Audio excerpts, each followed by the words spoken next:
नमस्कार दोस्तों, हमारे YouTube चैनल पर आपका हार्दिक स्वागत और अभिनंदन है। आज हम जियोग्राफी एनसीईआरटी क्लास 6 का चैप्टर 2 डिस्कस करेंगे। चैप्टर 1 हम पहले पढ़ चुके हैं, कृपया उसको देख लीजिए और इसके बाद फिर इस चैप्टर को स्टार्ट करिए। ग्लोब चैप्टर 2 में हम ग्लोब, अक्षांश और देशांतर यानी लैटिट्यूड एंड लॉन्गिट्यूड इसके बारे में पढ़ेंगे।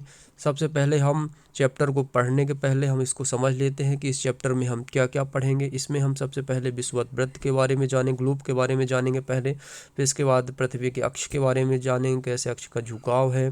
इसके बाद हम विषुवत वृत्त के बारे में जानेंगे, जिसे हम भूमध्य रेखा भी कहते हैं, समांतर रेखा भी कहते हैं। इसके बाद हम अक्षांश रेखाओं, देशांतर रेखा, मकर रेखा, कर्क रेखा, उत्तरी ध्रुव, दक्षिणी ध्रुव, उत्तरी इसके बाद ताप कटिबंधों के बारे में पढ़ेंगे। इसके बाद हम देशांतर रेखा और मानक समय रेखा के बारे में पढ़ेंगे। तो सबसे पहले हम स्टार्ट करते हैं। पिछले अध्याय में हम पढ़ चुके हैं कि हमारी जो पृथ्वी है वो एकदम गोल नहीं है, वह उत्तरी एवं दक्षिणी ध्रुवों के बीच थोड़ा सा क्या है, चपटी है। जैसे आप देख सकते हैं कि ये अपना उत्तरी गोलार्ध है और ये अपना दक्षिणी, ये उत्तरी ध्रुव है और ये अपना दक्षिणी ध्रुव है। और यहाँ पे जो है पृथ्वी थोड़ा सा ऐसे इस अक्ष पे झुकी हुई है, तो ये थोड़ा सा चपटी है। सबसे पहले हम ग्लोब देखते हैं। ये हम ग्लोब देख रहे हैं, ये ग्लोब है। ग्लोब क्या होता है? तो ग्लोब पृथ्वी का लघु रूप में एक वास्तविक प्रतिरूप होता है। यह एक ग्लोब पृथ्वी का एक लघु रूप है और एक वास्तविक प्रतिरूप होता है। और ग्लोब विभिन्न आकार एवं प्रकार के हो सकते हैं, जैसे कि बड़े ग्लोब जो होते हैं वो विभिन्न आकार एवं प्रकार के हो सकते हैं, जैसे कि बड़े ग्लोब जो आसानी से एक स्थान से दूसरे स्थान तक नहीं ले जा सकते हैं, इसलिए हम पॉकेट में रखने वाले योग्य जो है ग्लोब बनाए। इसके बाद हम गुब्बारे जैसे ग्लोब जिनमें हवा भरी जा सकती है एवं आसानी से एक स्थान से दूसरे स्थान तक ले जा सकते हैं। ग्लोब जो होते हैं वो स्थिर नहीं होते हैं, ये उसी प्रकार इनको घुमाया जा सकता है जैसे कुम्हार का पहिया एक लट्टू को घुमाता है। ग्लोब पर जो है देशों, महाद्वीपों, महासागरों को उनके सही आकार में दिखाया जाता है। पृथ्वी के समान किसी गोले पर किसी बिंदु की स्थिति का वर्णन करना कठिन होता है, इसलिए हम जब किसी स्थान की स्थिति कैसे बताएं, इसके लिए हमें कुछ बिंदु एवं कुछ रेखाओं के संदर्भ की आवश्यकता होती है। एक सुई में झुकी हुई अवस्था में स्थित होती है, इसे हम अक्ष कहते हैं। एक सुई जो होती है ग्लोब में झुकी हुई अवस्था में स्थित होती है, जिसे हम अक्ष कहते हैं। ग्लोब पर वे दो बिंदु जिनसे होकर सुई गुजरती है उसे हम उत्तरी एवं दक्षिणी ध्रुव, एवं ग्लोब पर इस सुई के चारों ओर पृथ्वी की भांति पश्चिम से पूर्व की ओर घुमाया जा सकता है। लेकिन याद रखें कि इन दोनों के बीच एक अंतर है। पृथ्वी पर वास्तव में ऐसी कोई सुई नहीं होती है और ऐसे अपने अक्ष पर चारों ओर घूमती है, जो एक काल्पनिक रेखा है। ये देखिए, इसमें जो है हम देख सकते हैं ये ग्लोब में ये अपना उत्तरी ध्रुव हो गया और ये दक्षिणी ध्रुव हो गया, और यहाँ से एक काल्पनिक जो है ये रेखा गुजरती है, इसको अक्ष कहते हैं। और इस तरह ये अपना 23.5 डिग्री जो है ये झुकी हुई प्रतीत होती है। और ये जो है पृथ्वी की भांति, जैसे पृथ्वी पश्चिम से पूर्व की ओर घूमती है, उसी तरह इसको जो है घुमाया जा सकता है। इसमें देशों की, किसी देश के, महासागरों की, सागरों की इसमें जो है रिप्रेजेंटेशन रहता है, उनके सही आकार को दिखाया जाता है। एक अन्य काल्पनिक रेखा भी ग्लोब को दो बराबर भागों में बांटती है, जिसे हम विषुवत वृत्त कहते हैं। ये देखिए आप विषुवत वृत्त को, एक अन्य काल्पनिक रेखा, इसे हम विषुवत वृत्त, ये जो है ग्लोब को दो बराबर भागों में बांटती हैं, इधर और इधर। पृथ्वी के उत्तर में स्थित आधे भाग को हम, ये आधा भाग होता है, इसे हम उत्तरी गोलार्ध कहते हैं, और आधे स्थित भाग को हम दक्षिणी गोलार्ध कहते हैं। ये दोनों बराबर के आधे भाग होते हैं। इसी प्रकार विषुवत वृत्त पर पृथ्वी एक काल्पनिक वृत्त बनाती है और एवं यह पृथ्वी के विभिन्न स्थानों की स्थिति बताने का सबसे महत्वपूर्ण संदर्भ बिंदु है। और विषुवत वृत्त से ध्रुवों तक स्थित सभी समांतर वृत्तों को अक्षांश एवं समांतर रेखाएं कहते हैं। ये जो रेखाएं रहती हैं ये सब बराबर होती हैं, इसे हम समांतर रेखाएं या फिर अक्षांश रेखाएं कहते हैं। अक्षांशों को किससे मापा जाता है? अंश से जो है अक्षांशों को मापा जाता है। विषुवत वृत्त जो है वो शून्य अंश अक्षांश रेखा को दर्शाती है। जो विषुवत वृत्त रहती है ये 0 डिग्री रहती है। कितनी रहती है? 0 डिग्री। शून्य अंश अक्षांश को दर्शाती है। इसको हम भूमध्य रेखा भी कहते हैं। चूंकि विषुवत वृत्त के दोनों तरफ ध्रुवों के बीच की दूरी पृथ्वी के चारों ओर एक वृत्त का 1/4 है, इसलिए इसका माप जो होता है वो 360 टोटल 360 रहता है। तो उसका 1/4 कितना होगा? 1/4 यानी कि 90 अंश। इस प्रकार 90 अंश उत्तरी अक्षांश उत्तरी ध्रुव को दर्शाता है एवं 90 अंश दक्षिणी अक्षांश दक्षिणी ध्रुव को दर्शाता है। इस प्रकार विषुवत वृत्त के उत्तर की सभी समांतर रेखाओं को उत्तरी अक्षांश कहा जाता है एवं विषुवत वृत्त के दक्षिण में स्थित सभी समांतर रेखाओं को दक्षिणी अक्षांश कहा जाता है। इसलिए प्रत्येक अक्षांश के मान के साथ उनकी दिशा यानी उत्तर या दक्षिण भी लिख दिया जाता है। इसके ऊ से उत्तर और दा से दक्षिण को दर्शाते हैं। उदाहरण के लिए महाराष्ट्र में चांदीपुर एवं ब्राज़ील दक्षिण अमेरिका में बेलो हॉरिज़ॉन्टल दोनों एक ही अक्षांश पर है, जैसे 20 डिग्री पर, लेकिन चंद्रपुर जो होता है वो 20 डिग्री उत्तर में है और बेलो हॉरिज़ॉन्टल 20 डिग्री जो है दक्षिण में स्थित। इसलिए हम कह सकते हैं कि चंद्रपुर 20 डिग्री उत्तरी अक्षांश पर और बेलो हॉरिज़ॉन्टल 20 डिग्री दक्षिणी अक्षांश पर स्थित है। चित्र से स्पष्ट है। जैसे जैसे हम विषुवत वृत्त से दूर जाते हैं अक्षांशों का आकार जो है घटता जाता है। ये आप देखिए अक्षांशों का आकार जो है घटता जाता है। अब हम जो है अक्षांश रेखाओं के बारे में कुछ महत्वपूर्ण अक्षांश एवं समांतर रेखाएं, इसमें हम विषुवत वृत्त 0 डिग्री, उत्तरी ध्रुव 90 डिग्री उत्तर एवं दक्षिणी ध्रुव 90 डिग्री दक्षिण के अतिरिक्त 4 महत्वपूर्ण अक्षांश समांतर रेखाएं और भी हैं। जो कौन कौन सी हैं? उत्तरी ध्रुव में कर्क रेखा जो कि 23.5 डिग्री उत्तर में और दक्षिणी गोलार्ध में मकर रेखा जो कि 23.5 डिग्री दक्षिण में है। तीसरा विषुवत वृत्त के 66.5 डिग्री उत्तर में उत्तरी ध्रुव वृत्त एवं विषुवत वृत्त रेखा के 66.5 डिग्री दक्षिण में दक्षिणी ध्रुव वृत्त है। इसके बाद हम पृथ्वी के ताप कटिबंधों के बारे में पढ़ेंगे। चलिए हम देख लेते हैं पहले। ये डायग्राम बहुत ही इम्पोर्टेंट है, ये चैप्टर का मेन डायग्राम है, ये सार है चैप्टर का। तो ये उत्तरी ध्रुव वृत्त हो गया, उत्तरी ध्रुव हो गया अपना, और ये हो गया दक्षिणी ध्रुव। यहाँ से एक इनके बीचों बीच कौन सी रेखा गई है? विषुवत वृत्त, जिसे हम भूमध्य रेखा कहते हैं। ये 0 डिग्री है, ये आधा उत्तर और ये नीचे तरफ दक्षिण। तो उत्तरी गोलार्ध हो गया और ये आधे से दक्षिण गोलार्ध हो गया। तो विषुवत वृत्त से 23.5 डिग्री जो है उत्तर में ये कर्क रेखा गुजरती है और विषुवत वृत्त के 23.5 डिग्री दक्षिण में मकर रेखा गुजरती है और इनके बीच से जो है विषुवत वृत्त 0 डिग्री अक्षांश रेखा गुजरती है। इसके बाद हम आगे अभी पढ़ेंगे। चलिए आगे पढ़ते हैं ताप कटिबंधों के बारे में। पृथ्वी के ताप कटिबंध कर्क रेखा एवं मकर रेखा के बीच सभी अक्षांशों पर सूर्य वर्ष में एक बार दोपहर में सिर के ठीक ऊपर होता है, इसलिए इस क्षेत्र में सबसे अधिक ऊष्मा प्राप्त होती है। इसे हम उष्ण कटिबंध कहते हैं। चलिए हम ताप कटिबंध को समझने से पहले ये 2 डायग्राम, 2 एक्सपेरिमेंट जो दिए गए हैं इसको समझने का प्रयास करते हैं। सबसे पहले हम देखते हैं कि जब सीधी सतह पर टार्च का प्रकाश जो है फैलाया जाता है तो ये जो है सीधा फैलता है और तेज़ गति से फैलता है, मतलब इसकी जो किरणें रहती हैं काफ़ी तेज़ रहती हैं और कम क्षेत्र में फैलता है।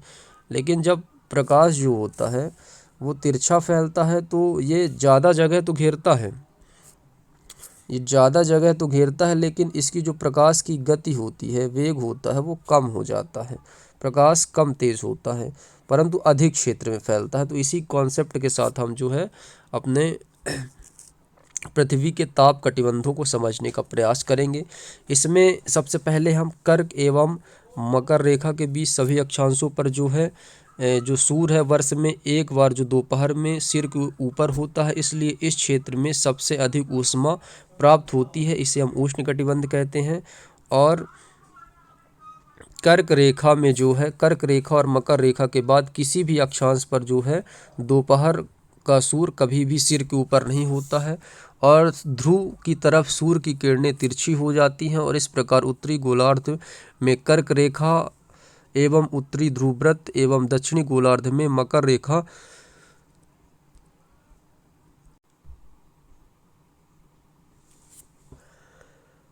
कर्क रेखा तथा मकर रेखा के बाद किसी भी अक्षांश पर जो है दोपहर का सूर्य सिर के ऊपर नहीं होता है।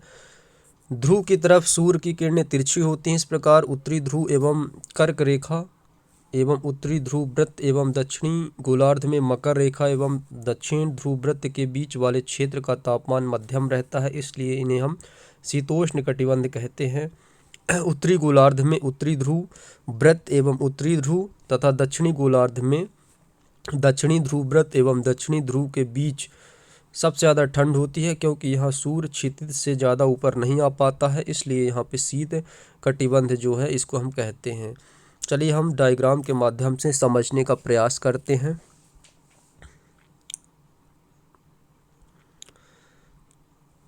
ये देखिए महत्वपूर्ण अक्षांश एवं ताप कटिबंध का ये डायग्राम है और इसको हम समझने का प्रयास करते हैं। जैसे मान लीजिए यहाँ पे सूर्य है, सन है, तो ये जो विषुवत वृत्त और कर्क रेखा के बीच और मकर रेखा के बीच का जो क्षेत्र होता है, यहाँ पे जो सूर्य है वो वर्ष में एक बार जो है सिर में जो है लंबवत पड़ता है।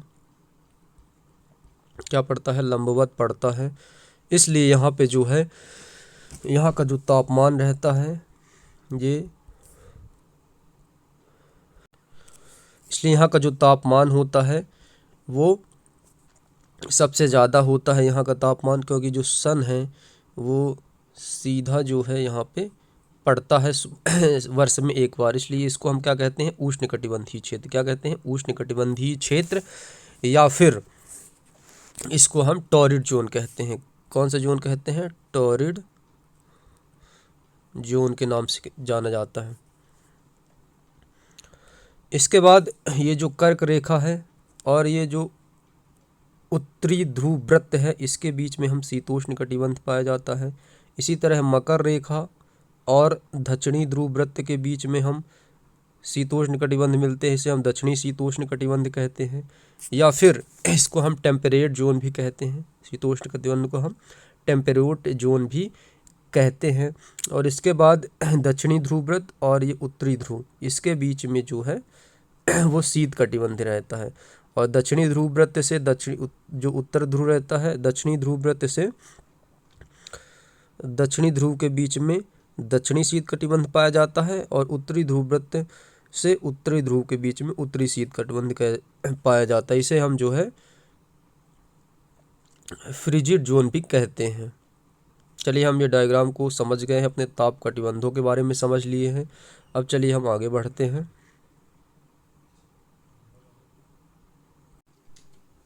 अक्षांश रेखाओं को समझने के बाद अब हम देशांतर रेखा को समझते हैं। देशांतर रेखा की आवश्यकता क्यों है? किसी भी स्थान की स्थिति को बताने के लिए उस स्थान के अक्षांश के अतिरिक्त कुछ और जानकारियों की आवश्यकता होती है।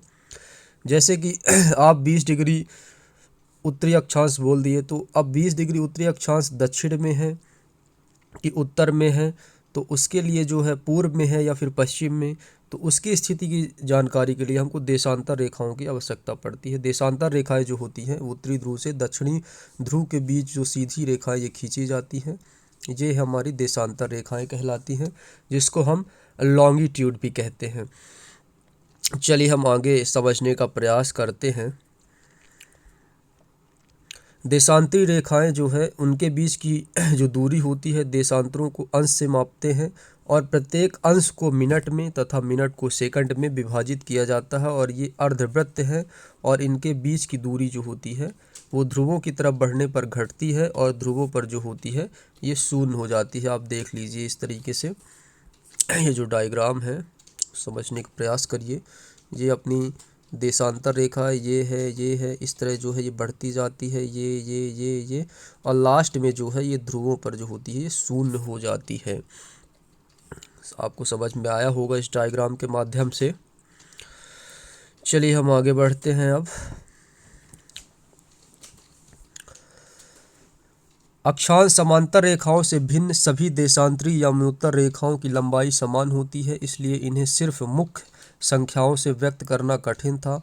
तब सभी देशों ने निश्चय किया कि एक जो ग्रीनविच है, जहां ब्रिटिश राजकीय वेधशाला स्थित है, इससे जो गुजरने वाली जो रेखा है यमुनोत्तर रेखा से पूर्व और पश्चिम की ओर गिनती शुरू की जाए, और इस यमुनोत्तर को हम प्रमुख यमुनोत्तर रेखा भी कहते हैं, जिसका मान 0 डिग्री देशांतर होता है। और यहाँ हम 180 डिग्री पूर्व और 180 डिग्री पश्चिम की गणना करते हैं।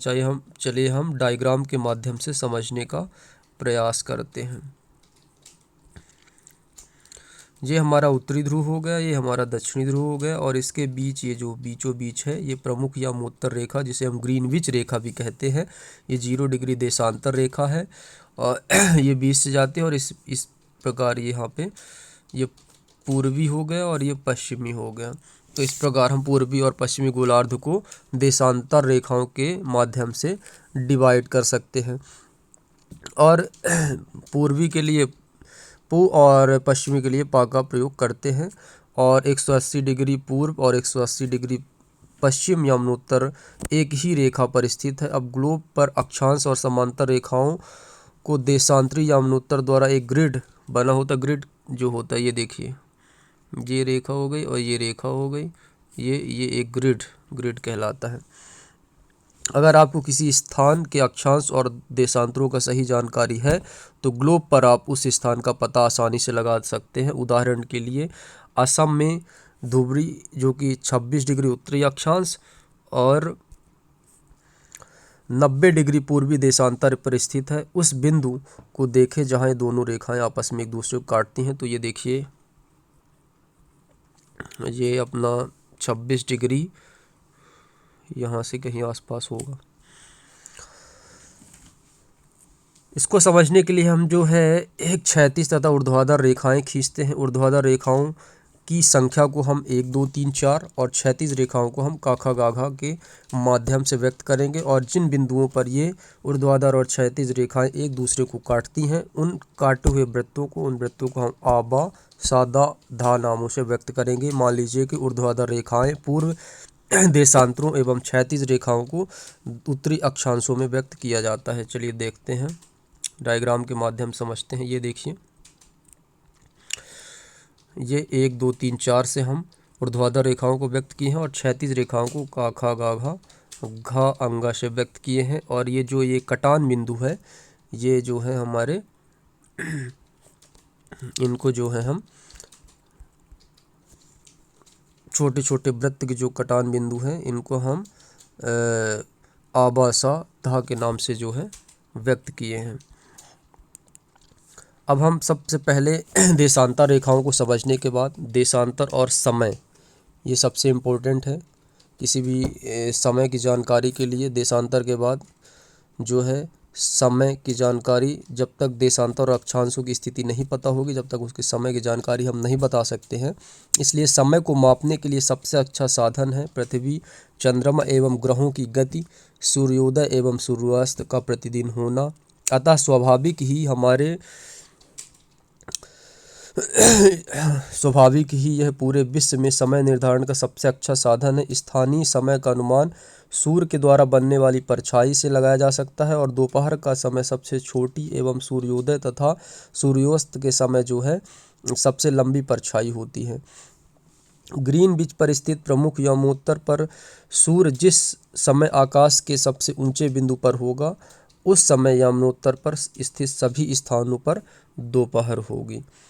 चूंकि पृथ्वी पश्चिम से पूर्व की ओर चक्कर लगाती है, अतः वे स्थान जो ग्रीनविच के पूर्व में है उनका ग्रीनविच समय जो होता है वो आगे होगा, और जो पश्चिम में है उनका पीछे होगा। जैसे ये पूर्व में है ये आगे होंगे और ये जो पश्चिम में होते हैं ये पीछे होगा इनका समय, क्योंकि जो पृथ्वी है वो पश्चिम से पूर्व की ओर जो है चक्कर लगाती है। समय के अंतर की दर की गणना हम निम्न विधियों से कर सकते हैं। पृथ्वी पर लगभग 24 घंटे जो है 24 घंटे में अपने अक्ष पर 360 डिग्री घूम जाती है। कितना घूम जाती है? 360 डिग्री, अर्थात वह 1 घंटे में कितना घूमेगी? 1 घंटे में वो घूमेगी 15 डिग्री। और 4 मिनट में जो है कितना घूमेगी वह? मतलब 1 डिग्री घूम जाती है। कितना? 4 मिनट में 1 डिग्री घूम जाती है। इस प्रकार ग्रीनविच में दोपहर के समय यदि 12 बजते हैं तब ग्रीनविच में 15 डिग्री पूर्व में समय होगा, यानी कि 15 गुणे 4, क्योंकि 1 डिग्री में 4 मिनट होते हैं, यानी 60 मिनट। यानी ग्रीनविच समय से 1 घंटा आगे वहाँ दोपहर के 1 बजा होगा, लेकिन ग्रीनविच से 15 डिग्री पश्चिम के समय ग्रीनविच में 1 घंटा पीछे होगा। यानी जहाँ सुबह 11 बजे होगी और उसी प्रकार ग्रीनविच पर दोपहर के 12 बजे होंगे, और उस समय 180 डिग्री पर मध्य रात्रि होगी। किसी भी स्थान पर सूर्य आकाश अपने उच्चतम बिंदु पर होता है और दोपहर के समय घड़ी के दिन में 12 बजते हैं। इस प्रकार घड़ी के द्वारा दिखाया गया समय उस स्थान के स्थानीय समय होता है। आप देख सकते हैं कि देशांतरी यमुनोत्तर पर सभी स्थानों का स्थानीय समय समान रहता है। अब हम मानक समय क्यों मानते हैं? क्योंकि हर जगह का समय हम अलग अलग डिसाइड नहीं कर सकते, इसलिए हम एक केंद्र मानकर एक मानक समय तय करते हैं, ताकि हम एक सेंटर बिंदु से सभी देशों का एक मानक समय स्टैंडर्ड टाइम जो है हम बता सकें। अलग अलग यमुनोत्तर स्थित स्थानों के स्थानीय समय में अंतर होता है। उदाहरण के लिए बहुत से देशांतरों से होकर गुजरना पड़ता है। जैसे जो भारत है वो 68 डिग्री पूर्वी देशांतर से लेकर 97 डिग्री पूर्वी देशांतर तक स्थित, लगभग ये 30 डिग्री देशांतर में फैला हुआ है भारत। तो इसमें भारत में एक मानक समय, मानक यमुनोत्तर रेखा जो कि 82.5 डिग्री पूर्वी देशांतर में जो है खींची गई है। ये रेखा मानक यमुनोत्तर रेखा आती है और ये एक बीच में है, ताकि दोनों का समय जो है बैलेंस हो जाए। ठीक है। उदाहरण के लिए बहुत से देशांतरों से होकर गुजरने वाली रेलगाड़ियों के लिए समय सारणी तैयार करना कठिन होगा। भारत में गुजरात के द्वारका तथा असम के डिब्रूगढ़ में स्थानीय समय में लगभग 1 घंटा 45 मिनट का अंतर होता है। इसलिए आवश्यक है कि देश के मध्य भाग से होकर गुजरने वाली किसी यमुनोत्तर के स्थानीय समय को देश का मानक समय माना जाए, और इस यमुनोत्तर रेखा में स्थानीय मानक समय को पूरे देश का मानक समय माना जाता है। और भारत में इसको जो है 82.5 डिग्री जो है पूर्वी देशांतर को जो है मानक यमुनोत्तर माना गया है। इस यमुनोत्तर में स्थानीय समय को पूरे देश का मानक समय माना जाता है और इसे भारत मानक समय के नाम से भी जाना जाता है। इस प्रकार हम समझ लिए कि ये मानक यमुनोत्तर रेखा क्या होती है। मानक समय किसी भी देश में अलग जो उनका विस्तार होता है वो कई देशांतरों में होता है, इसलिए एक मानक स्टैंडर्ड यमुनोत्तर रेखा जो है मानना पड़ता है, ताकि एक टाइम का कैलकुलेशन जो है सही तरीके से लगाया जा सके। भारत में जो है वो ग्रीनविच से पूर्व 82.5 डिग्री पूर्व में पूर्वी देशांतर में स्थित है, और यहाँ का समय जो है ग्रीनविच के समय से कितना 5.5 घंटा 5 घंटा 30 मिनट जो है वो आगे है। इसलिए जब लंदन में दोपहर के 2 बजे होंगे तो भारत में कितना बजे होंगे? 7:30 बजे होंगे। कुछ देशों में देशांतरी विस्तार अधिक होता है, क्योंकि वहाँ का जो एरिया होता है वो ज़्यादा होता है। जब एरिया ज़्यादा होगा तो वहाँ पे देशांतरी विस्तार ज़्यादा होगा। जैसे रूस है, वहाँ पे देशांतरी विस्तार ज़्यादा है, तो वहाँ पे एक से अधिक मानक समय अपनाया गया, क्योंकि एक समय स्टैंडर्ड समय से वहाँ काम नहीं चल पाता है। इसलिए वहाँ पे रूस में जो है एरिया ज़्यादा होने के कारण वहाँ पे देशांतरी विस्तार अधिक होने के कारण वहाँ पे 11 मानक समयों को अपनाया गया है। और पृथ्वी को एक एक घंटे वाले 24 समय क्षेत्रों में बांटा गया है, और इस प्रकार जो है प्रत्येक समय क्षेत्र जो है 15 डिग्री देशांतर क्षेत्र को घेरता है। तो इस प्रकार हमने जो है इस चैप्टर में अक्षांश और देशांतर रेखाएं, पहले ग्लोब को समझा, इसके बाद हम अक्षांश और देशांतर रेखाओं के बारे में समझा। इसके अंतर्गत हम जो विषुवत वृत्त, भूमध्य रेखा क्या होती है, अक्षांश रेखा क्या होती है, इसके बाद मकर रेखा क्या होती है, कर्क रेखा क्या होती है, उत्तरी ध्रुव, दक्षिणी ध्रुव, और इसके बाद हमने ताप कटिबंधों के बारे में पढ़ा। उत्तरी शीत कटिबंध, उष्ण कटिबंध, दक्षिणी शीतोष्ण कटिबंध, और फ्रिजिड जोन जो होता है उसके बारे में पढ़ा। तो इस प्रकार से हम जो है इसको विस्तार पूर्वक अपने एनसीईआरटी जियोग्राफी क्लास 6 के चैप्टर 2 को डिस्कस किया। चलिए हम कुछ अभ्यास प्रश्न जो है उसको पढ़ने का प्रयास करते हैं और उत्तर देने का भी प्रयास करेंगे। पृथ्वी का सही आकार क्या है? तो पृथ्वी का जो सही आकार है वह पृथ्वी जो है पूर्ण रूप से गोलाकार नहीं होती है। पृथ्वी जो है उत्तर एवं दक्षिणी ध्रुवों के बीच में थोड़ी सी क्या होती है, चपटी होती है, उभरी हुई होती है, जियोइड शेप में होती है। तो इस प्रकार हमारे जो पृथ्वी का सही आकार क्या है वो थोड़ा चपटी होती है, पूर्णतः गोलाकार नहीं होती है। ग्लोब क्या है? ग्लोब पृथ्वी के स्वरूप और आकार के लिए एक लघु रूप है। एक वास्तविक प्रतिरूप के रूप में इसका प्रयोग किया जाता है जिसे हम ग्लोब कहते हैं। ग्लोब पर जो है वो देशों, महाद्वीपों और महासागरों के सही आकार को जो है दिखाया जाता है। चलिए हम तीसरे क्वेश्चन को डिस्कस करते हैं। कर्क रेखा का अक्षांशीय मान क्या होता है? तो ये होता है 23.5 डिग्री उत्तरी अक्षांश। और इसके बाद अगला क्वेश्चन देखते हैं। पृथ्वी पर 3 ताप कटिबंध कौन कौन से हैं? तो बहुत ही सिंपल है। पृथ्वी पर हमने पढ़ा है, पृथ्वी पर 3 ताप कटिबंध जिसको हम हीट जोन के नाम से भी जानते हैं। वो पहला है उष्ण कटिबंध जिसको हम टॉरिड जोन कहते हैं। इसके बाद हम शीतोष्ण कटिबंध जिसको हम टेम्परेट जोन के नाम से भी जानते हैं। और इसके बाद हमारा तीसरा होता है शीत कटिबंध जिसको हम फ्रिजिड जोन के नाम से भी जानते हैं। चलिए हम बढ़ते हैं अपने अगले क्वेश्चन की तरफ। अक्षांश और देशांतर रेखाएं क्या कहलाती हैं? अक्षांश और देशांतर रेखाएं क्या हैं? तो अक्षांश और समान देशांतर रेखाएं भूमध्य रेखा के समांतर, भूमध्य रेखा के समांतर से किसी भी अन्य स्थान पर उत्तरी एवं दक्षिणी ध्रुव की ओर खींची गई रेखाओं को हम अक्षांश रेखाएं कहते हैं। और सभी अक्षांश रेखाएं परस्पर समांतर और पूर्ण वृत्त में होती हैं। ग्लोब पर उत्तर से दक्षिण दोनों भूगोलीय ध्रुवों के बीच खींची गई काल्पनिक मध्याह्न रेखाओं को हम देशांतर रेखाएं कहते हैं। और सभी देशांतर रेखाएं अर्धवृत्ताकार होती हैं। क्या होती हैं? अर्धवृत्ताकार होती हैं। और जो अक्षांश रेखाएं होती हैं पूर्ण वृत्त में होती हैं। ऊष्मा की सबसे अधिक मात्रा उष्ण कटिबंध में क्यों पाई जाती है? क्योंकि उष्ण कटिबंधीय क्षेत्र में कर्क रेखा और मकर रेखा के बीच पाया जाता है। और कर्क रेखा एवं मकर रेखा के बीच सभी अक्षांशों पर सूर्य वर्ष में एक बार दोपहर में सिर के ठीक ऊपर रहता है। इसी कारण जो है उष्ण कटिबंधीय क्षेत्र में सबसे अधिक ऊष्मा होती है।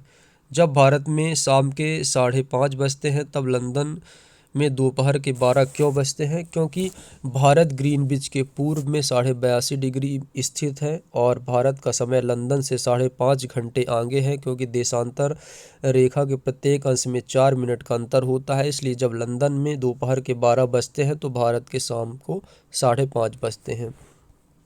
चलिए हम अपने दूसरे क्वेश्चन की तरफ बढ़ते हैं। प्रमुख यमुनोत्तर रेखा का मान क्या है? तो ये होता है 0 डिग्री। शीत कटिबंध किसके सबसे नज़दीक है? तो ये सबसे नज़दीक है ध्रुवों के। देशांतर रेखाओं की कुल संख्या कितनी होती है? तो देशांतर रेखाओं की जो कुल संख्या होती है वो होती है 360। दक्षिणी ध्रुव वृत्त कहाँ पाया जाता है? तो दक्षिणी गोलार्ध में पाया जाता है। ग्रिड क्या होता है? तो ग्रिड जो होता है वो अक्षांश रेखाओं और देशांतरी रेखाओं का जो बीच का भाग होता है, जैसे ये अक्षांश रेखा है, देशांतर रेखा है, तो इसके बीच का जो भाग होता है ग्रिड कहलाता है। मकर रेखा जो होती है वो 23.5 डिग्री दक्षिणी अक्षांश पर स्थित है। भारत का मानक यमुनोत्तर जो है वो 82.5 डिग्री पूर्वी देशांतर में स्थित है। 0 डिग्री यमुनोत्तर रेखा को प्रमुख यमुनोत्तर रेखा कहते हैं। देशांतरों के बीच की जो दूरी होती है वो ध्रुवों की तरफ जो है घटती जाती है। और उत्तरी ध्रुव वृत्त जो होता है वो उत्तरी गोलार्ध में स्थित होता है। इस प्रकार हमने सभी अभ्यास प्रश्नों को किया। इसी के साथ हमारा जो ये चैप्टर है वो ख़त्म होता है। हमने इस चैप्टर को विस्तार पूर्वक समझा। आशा करते हैं ये चैप्टर आपको समझ में आ गया होगा, क्योंकि ये बेस है, जियोग्राफी का बेस है। जब तक हम किसी चीज़ के बेसिक को नहीं समझेंगे तो पढ़ने से कोई मतलब नहीं है। इसलिए सबसे बड़ी बड़ी बुक से पढ़ने से पहले इन जियोग्राफी एनसीईआरटी को पढ़ना काफ़ी ज़रूरी है बेस मजबूत करने के लिए। तो अब हम मिलते हैं आपसे नेक्स्ट चैप्टर में। चैनल को सब्सक्राइब, लाइक और शेयर कर दीजिए। आपका बहुत बहुत धन्यवाद।